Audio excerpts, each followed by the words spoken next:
four types of beings in our life.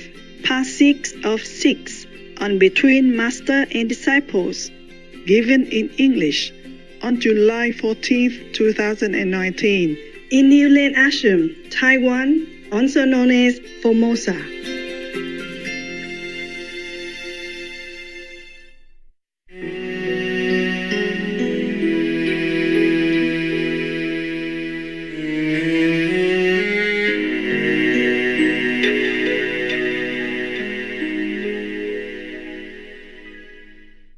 I want to tell you that because they are not only Americans' husband, but other people, other country husband, they're also very loyal to their wives. And I'm very, very happy about that.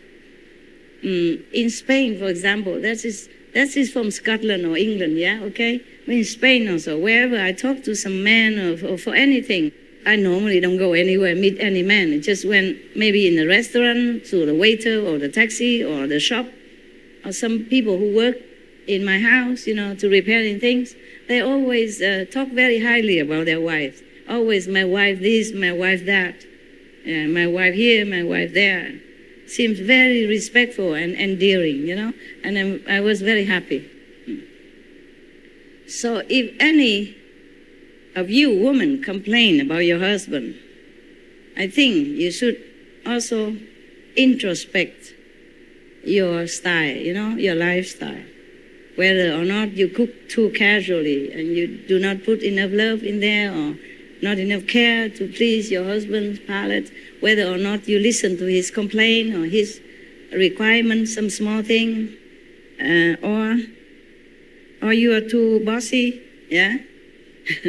You take care of all the small things, yeah? Like who should be the next president, and you give him big things like where do we go shopping next morning, and whether or not you take care about his feeling, okay? Just by the way, okay, huh? Whether or not you still respect and love him, okay? Or trying at least. Whatever it is, I think you got the upper hand at home because you put all the men at home, take care of children and household, and you are here. All of you, the woman. And these are the brave and rare escapists that could be in front of my face, every Sunday. And they take turn even. I don't see the same man every weekend, but I see same woman all the time. Please be merciful, okay? We Kuan Yin practitioner, we have also compassion and fairness. Yeah, let him also take a chance, okay? To see his master. Okay, I don't want to talk about that again. I know what you do at home. Don't have to tell me. I know everything. Master knows everything. It's good. Women mostly have more common sense. That I understand, okay? But common sense doesn't always mean intelligence or wisdom, okay? We must have love and wisdom as well. To be right all the time is not good for you, for your love relationship. Okay? You have to be also sometimes feminine, yeah? Sometimes very cooperating, okay? And let your husband also be right sometimes, okay? In some small matter, okay? Let him feel like a man, huh? And don't use all that excuse to say you don't know anything anyway, you stay home, I go listen to master, huh?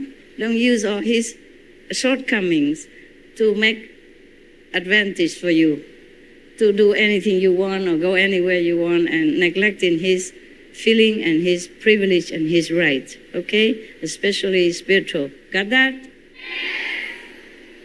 You say yes, but behind me you do know, I don't know.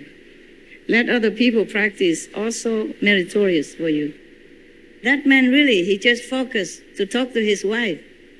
Even his wife talked to me, and then because of concerning both, so he turned around, a second and said, yeah, like that. And then he turned back to her again. You imagine such a beautiful chick like me, huh? Young and beautiful, and he didn't care. And his wife already older, just as like you, maybe like me now, but that was 10 years ago. I was still pretty.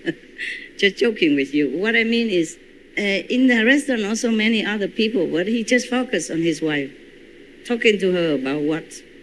I didn't really listen, but I mean, think that it's not really important, just only both of them interested in, you know. So maybe after that, she look him with different eyes. She will has more respect and love for him, which is good for both of them, you know. If you love your husband and respect your husband, also good for you, because he is happy. And he's happy, he will make you happy too. You see? And happy atmosphere, yeah?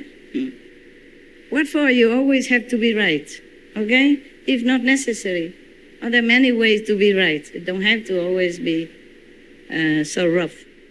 There was a story about a couple, you know, their neighbor, the two neighbors were going together in a pilgrim somewhere, and they talk about their neighbors, couple, behind their back, of course.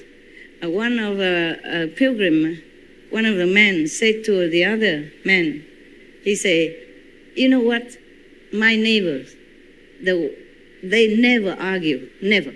The husband and wife always very harmonious together, peaceful. My God, I wish my marriage life also like that. And he asked, how about you? You know, how about the other guy? He said, oh, you know, marriage is always like that. I don't believe what you told me about the neighbors couple who never argue. I don't believe that. I don't believe you. I said, okay, after this, we'll come back to my village. I invite you to my house. And then you stay there a while longer. And then we go visit the neighbors. And then you will believe me that such couple in perfect unison and harmony exist. Okay, fine. After the pilgrim, they came back, and then, of course, they go visit the neighbor house. And then the neighbor asked the husband about their marriage, the neighbor's husband, the good couple husband, about their marriage, how they managed to stay all these years without even one harsh word or one disagreement. It's very easy. We are just like that. Yeah. So the friend, the visitors say, what do you mean like that? Can you tell us an example? He said, well, not really. I don't really have example because we just live on every day and we don't even think about nothing. And we just live like that. So he said, okay. The neighbors who introduced are not happy because the visitor did not believe him. So he said, you stay here longer with me, and then we will find out, okay? Maybe this couple, they're just too natural, too shy, or they don't even think that they are in harmony because they are always like that. So you stay longer. And after a while, you know, they see the husband going out to do something. They have a little hen, you know, cuckoo, the chicken, yeah? But who doesn't coo in the morning? So they think maybe they need a new pot in the house. They could do an extra pot. So they talk to each other. The wife said they should go and sell this hen and then buy a pot. The husband, okay, immediately, no argument. So he took the hen, go outside. But then on the road, somebody else wanted to sell him something in exchange for the hen. So the husband buy that. Maybe buy a little dog or something. I'll bring it home. And the wife also said, this is very good. Good idea. You bought a dog. Now we have a little company.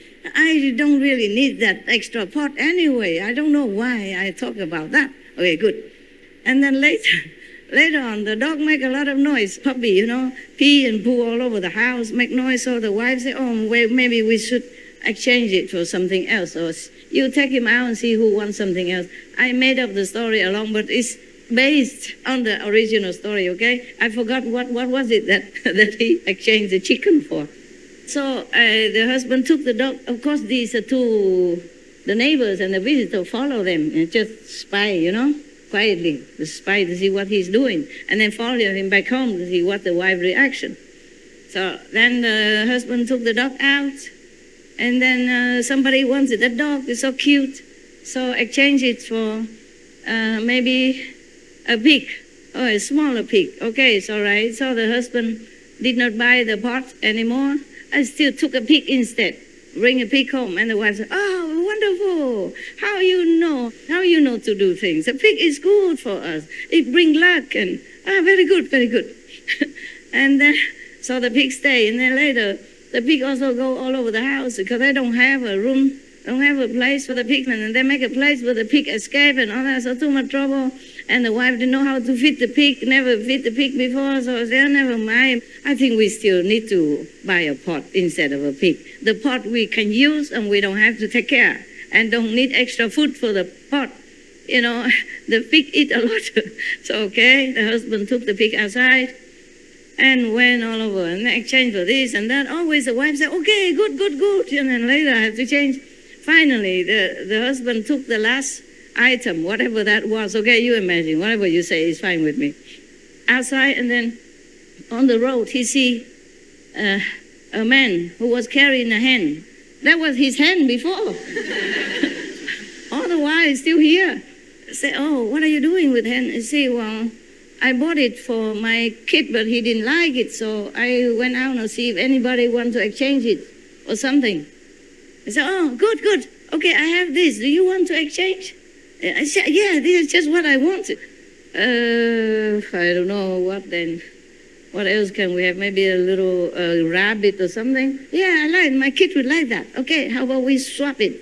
So then the husband took the hen back home. And the other guy took the rabbit. When the husband came home, the wife exclaimed, wow, nice to see the hen again. My God, I miss you. You're really a good husband. You know what your wife wanted, really. So thank you so much. So everything end happy, okay? So now the neighbor and the visitor came back home and discussing and said, you lose $10. You know, they bet. Now, give it to me. You see, they never argue. See that? Okay, this is a kind of relationship. It's like a best friend, you know, best buddy, but hard to find. Yeah.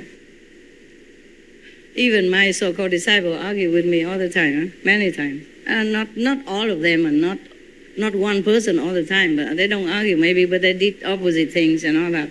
They cause some chaos and some confusion and trouble and delay and time in loss and all that stuff. Okay, so very difficult to find such relationship in our world. But still, you try your best, okay? Because if your house is not peaceful, it's difficult to find peace of mind. Because you face it when you sit in meditation, you always thinking, oh, what did he say? Why did he say that to me? He should have apologized. I will make him apologize after I meditate. After I finish this section, God, 1.5 more hours. I will let him know who's right. For example, yeah? They're always in your mind. You will go nowhere. Peaceful solution, always the best. Nah? Even if you lose faith or something, who cares? So, even if it's your enemy, just bear with it, okay? Because mostly you love your enemy. That's the way it's arranged in this world. So that you will equalize, you know, the hatred that you had with each other formerly. That's how it goes. Life has to be about love. Yeah? So if your husband, wife, kids happen to be your enemy and you know it for sure, well, just too bad.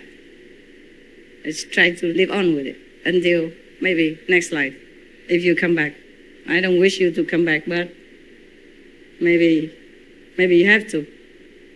If you don't long enough to go home, then this is where you stay, no? All right then. Time to go. Okay, 同事，我要走了，去吃饭了。我请别人跟请大家一样嘛，好不好？欢喜心就好了。好 ，Thank you. I said if I invite someone else, you just be happy as if it's you, okay? Then you also have the same feeling without food. 女孩子太聪明了啊！唉，先生讲不惯你们是吗？讲不惯。谢谢你才漂亮。我老了，才漂怎么亮？弄一弄给像电影而已，像电视嘛。还有模特啊，要卖衣服。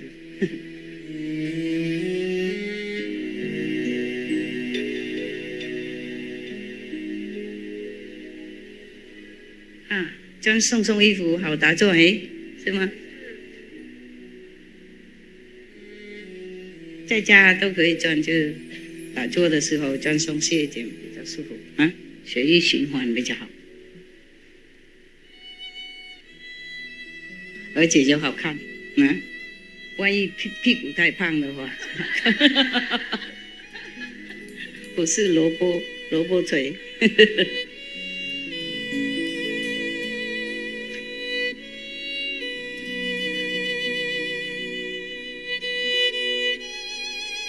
都是台湾哈，当地哈，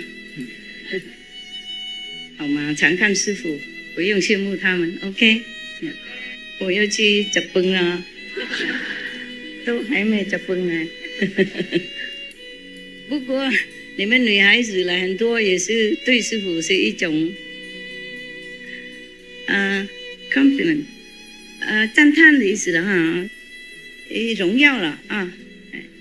因为平常女孩子对女孩子没有怎么那么谅解了，是吗？啊，一个女孩子她出名，我们不会很喜欢的啊。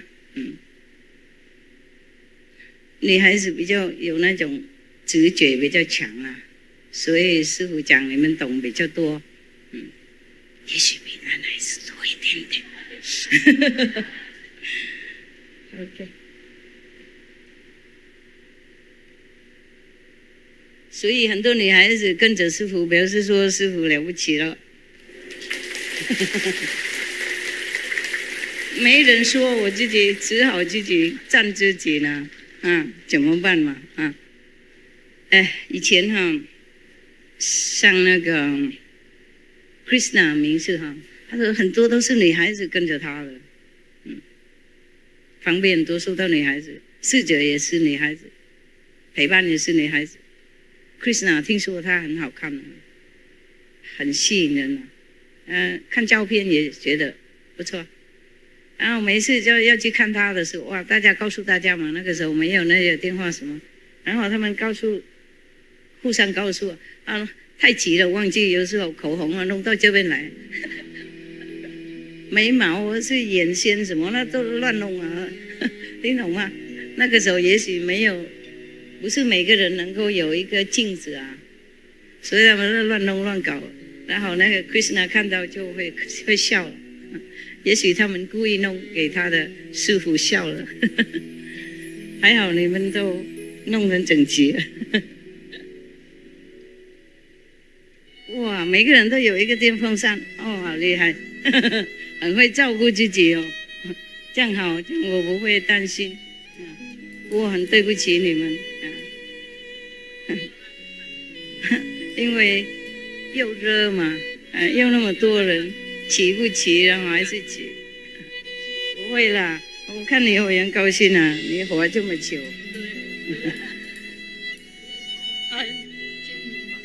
我也很爱你，也要保重。哇，怎么皮肤还这么漂亮，一点皱纹都没有，会借给你一些。你还在哈？我看很多以前的30多年以前那些兄弟姐妹都还在。